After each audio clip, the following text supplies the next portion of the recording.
রোজ বিকেল হলেই চলে আসতাম এই ছাদে এই সুন্দর সূর্যাস্তের সাক্ষী হতে। আর কাল থেকে দেখতে পারবো না এই সুন্দর দৃশ্যটা, আজকেই চোখের মধ্যে বন্দি করে নিচ্ছি তাই। তো কালকে আমরা সকাল সকাল বেরিয়ে যাব বাড়ির উদ্দেশ্যে। কালকের জার্নি শেয়ার করব তোমাদের সাথে।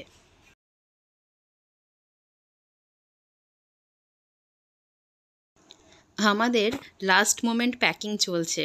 কি অবস্থা এখনও অবধি দেখো, সব ছড়ানো ছিটানো। আমরা কিন্তু আর 10-15 মিনিটের মধ্যেই বেরিয়ে যাব, আর এখনও এই হাল।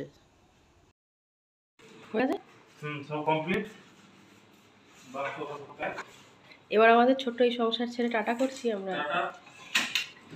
অনেকদিন এই ঘরে থাকলাম, চলো। এটা আমাদের খাওয়ার ব্যাগ।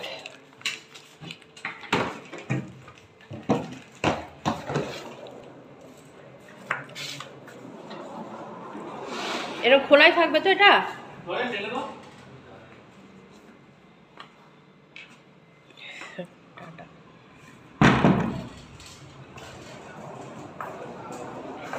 মনটা একটু খারাপ লাগে, এতদিন টানা কোনোদিন বাইরে থাকিনি, এই প্রথম 23-24 দিন আমার রান্না করে খাওয়া ঠাওয়ার ব্যাপার ছিল।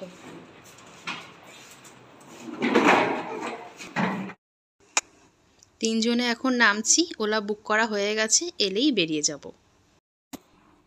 এখনও ক্যাব আসেনি, ওয়েট করছি আমরা। তো এই যে আইসিএম কমফোর্টের রিসেপশন, যেখানে রোজ সন্ধেবেলা কিছুক্ষণের জন্য সময় কাটাতাম পেশেন্টদের সাথে, তাদের ঘরের লোকের সাথে আলাপ আলোচনা হতো ডাক্তার নিয়ে, চিকিৎসা নিয়ে। এই কথা বলতে বলতে এই ক্যাব চলে এসেছে। এখন আমাদের টাটা করার পালা আইসিএম কমফোর্টকে। তো চলো নেক্সট জার্নি শেয়ার করছি।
আমাদের ট্রেন জার্নি শুরু হয়ে গেল। এই জাস্ট স্টেশন থেকে অন টাইমে কিন্তু ট্রেন ছেড়ে দিয়েছে। আমরা যাচ্ছি দুরন্ত এক্সপ্রেসে, হাওড়াতে নামবো আমরা। তো আমরা যে যার জায়গায় বসে গেছি, লাগেজও রাখা হয়ে গেছে। স্টেশন থেকে কিছুটা যেতেই না যেতেই কিন্তু পাহাড়ের দৃশ্য শুরু হয়ে গেল। এরকম ট্রেন থেকে পাহাড়ি দৃশ্য দেখতে আমার তো ভীষণ ভালো লাগে। আপনাদেরও কাদের কাদের ভালো লাগে একটু কমেন্ট করে আমাকে জানাবেন। আমরা যেহেতু ব্রেকফাস্ট করে বেরিয়েছিলাম, কিন্তু লাঞ্চ রেডি করে নিয়ে আসা হয়নি, সম্ভবও ছিল না। তো সেই জন্য এখান থেকে একটাই থালি নিয়ে দেখব কীরকম কী টেস্ট। আর বাবাকে দই নিয়ে এসেছি, এখান থেকে ভাত নিয়ে দিয়ে দেবো। এই যে চিকেন থালি অর্ডার দিয়েছিলাম, এখানে রুটি আছে দুটো, ভাত আছে, ডাল আছে, 2 পিস চিকেন আছে, আর একটা গোলাপ জামুন দিয়েছে, আর একটা আচারের পাউচ দিয়েছিল। আমি একটা গোলাপ জামুন আর একটা রুটি খেয়ে আমি উঠে পড়েছি ওপরে নিজের জায়গায়। আর এখানে বাইরে থেকে এই পাহাড় এনজয় করছি। কারণ আমি একটা রুটি আর গোলাপ জামুন খেলাম, আর বাকি সেরকম কিছু খেলাম না, কারণ বাথরুমটা খুবই নোংরা ছিল দুরন্ত এক্সপ্রেসের। সেই জন্যে বারবার বাথরুম যেতে হবে, এই জন্যে আমি বাথরুম যাওয়ার ভয়ে আমি এই ট্রেন জার্নিতে খাওয়ারও সেইভাবে খাইনি, জলও সেইভাবে খাইনি।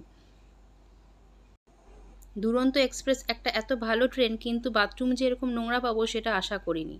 তো কমপ্লেন করার পরও সেরকম কোনো সুরাহা হয়নি। এই দেখুন, এই স্পিড এই ট্রেন চলছে, মোটামুটি ভালোই ট্রেনের স্পিড এখন মেনটেন আছে। আর এটা হচ্ছে আজকে আমাদের ডিনারে আজকে ছোলা সেদ্ধ করে নিয়ে এসেছিলাম, আর মুড়ি আছে, তো ছোলা সেদ্ধ, মুড়ি, শশা এসব দিয়ে আজকে ডিনার হবে। তো বাবা আর সুভাষ মিলে ডিনার রেডি করছে। আমাকে দিল আলাদা করে, কিন্তু সত্যি কথা বলতে আমি বাথরুমে যাচ্ছি আর আমার আতঙ্ক হয়ে যাচ্ছে, এই জন্য আমি মানে খাইনি সেইভাবে কিছু, যে বারবার যদি বাথরুম যেতে হতে পারে।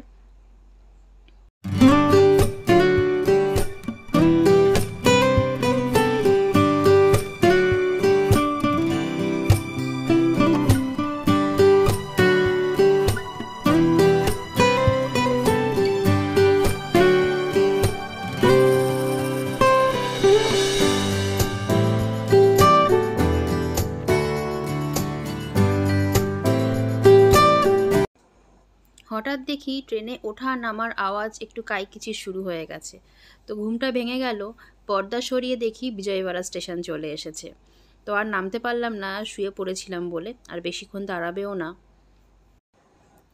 সকাল সকাল ঘুম ভাঙতেই পর্দা সরিয়ে দেখি এখনও পাহাড়ের খেলা শেষ হয়নি, আর তার সাথে যদি থাকে জল, নিচে কি সুন্দর এই একটা বড় পুকুরের মতন আছে পাহাড়ের নিচে, খুব সুন্দর লাগছিল দেখতে। তো এই দেখতে দেখতেই একটু ঘুমটা ভাঙিয়ে নিলাম, আবার সেই বাথরুমের আতঙ্ক, বাথরুমে যেতে হবে। আমি যেহেতু বাথরুম যাওয়ার ভয়ে সেরকমভাবে কিছু খাইনি, খুব খিদে পেয়ে গেছিলো আমার। তো আমি ভাবলাম দুটো বিস্কিট খাই, আর এই ম্যালকিস্ট বিস্কিটটা না আমার দারুণ লাগে। তোমাদের কার কার ভালো লাগে এই ম্যালকিস্ট বিস্কিটটা আমাকে কমেন্ট করে জানিও। কিন্তু এটা বেশি খাওয়া উচিত না, আর যেহেতু এটা বাটার আর সুগারের লেয়ার থাকে, তো মাঝের মধ্যে খেলে কোনো অসুবিধা নেই। বাবাকে দিই না আমি, বাবা অনলি ক্রিম কেকার প্লেনটা, না হলে ওটসের বিস্কিট। তো সুভাষ খাচ্ছে, আর বাবা ফোনে কথা বলছে এখন, মা ফোন করেছে। পরপর বাবা ফোনে কথা বলতে বলতে তারপরে ফোন রেখে বাইরের দৃশ্য দেখতে দেখতে কিন্তু এবার ঝিমোচ্ছে, ঘুম পেয়ে গেছে তার।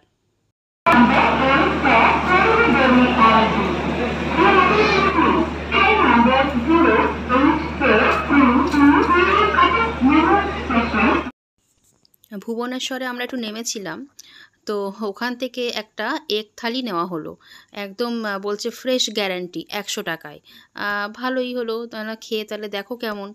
বাবা একটু শশা আর মুড়ি খেয়ে নেবে, আর আমার খিদে পেলে আমিও একটু শশা বা আপেল আছে আপেল খেয়ে নেব। তো এই ওর খেয়ে বলছে যে না ঠিকঠাকই আছে, ভালো, এই ট্রেনের খাবারের থেকে অনেক বেটার। দেখতে দেখতে খড়গপুর কিন্তু আমরা পৌঁছে গেলাম, খড়গপুরেই পার করছে, আর কিছুক্ষণের অপেক্ষা, তারপরে আমরা হাওড়ায় নামছি।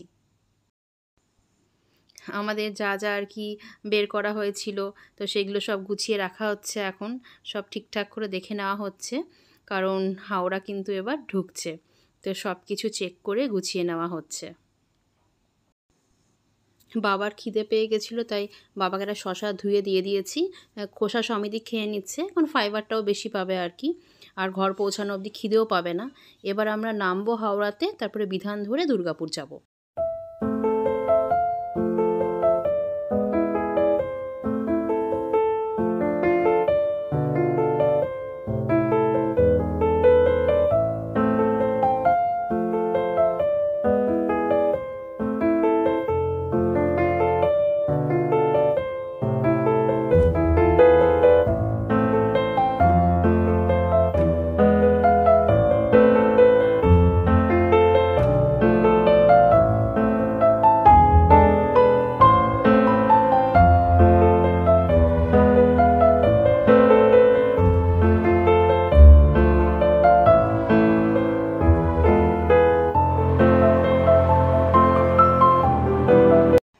হাওড়া থেকে দুর্গাপুরের বিধানের জার্নিটা যে কখন পার হয়ে গেছিলো বুঝতে পারিনি, যে সামনের বাচ্চাটা এত কিউট ছিল, আর এত কিউট কিউট কথা বলছিল, আমরা মানে হাসতে হাসতে পাগল হয়ে যাচ্ছিলাম।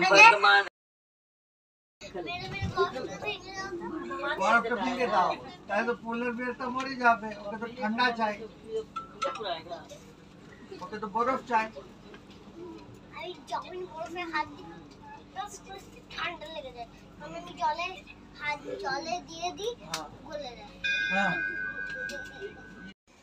আমাদের সফর এই শেষ হতে চলেছে, এই দুর্গাপুরে জাস্ট নামবো, নেমে অটো করে বাড়িতে যাব।